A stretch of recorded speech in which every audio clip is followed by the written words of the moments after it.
Have you ever had one of those moments where you're like, oh, shit. What have I just gotten myself into? Well, my favorite book, The Radical Leap, describes those moments as the internal indicator that you're about to do something truly significant. For me, giving this Ignite speech last year was truly an oh shit moment. My name is Liz Osborne, and I'm the coordinator of Fraternity and Sorority Affairs at Oklahoma State University.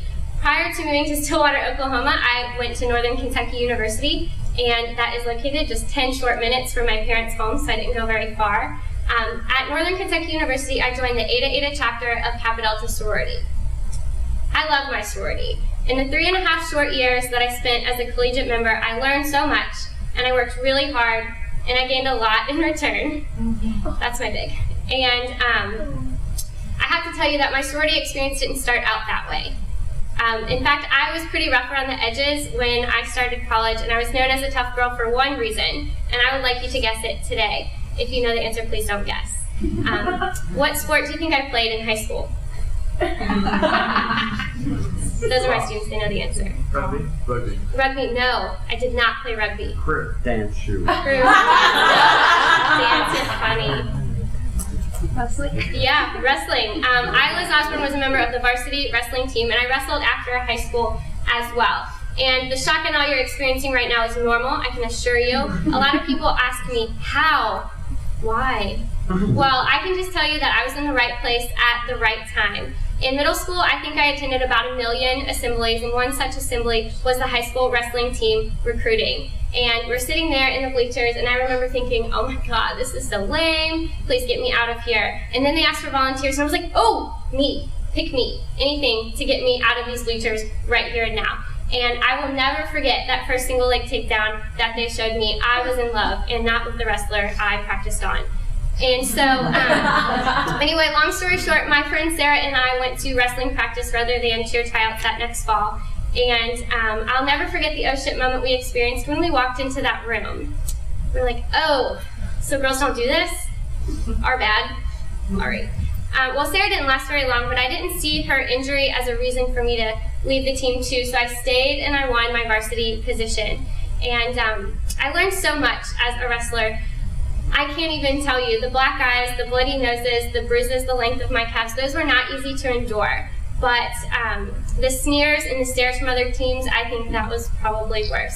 But no one, and I mean no one, was going to tell me I couldn't do something that I loved. I tell you all this to paint a picture of who I was when I joined Kappa Delta, because I couldn't connect with my sisters. I didn't know how. It was their perfect hair, their perfect outfits, I had no idea. But it was when I met Susan that I finally pulled it together. Susan was our chapter advisor, and in a new member she said the following: ladies, you've got to work with what you've got.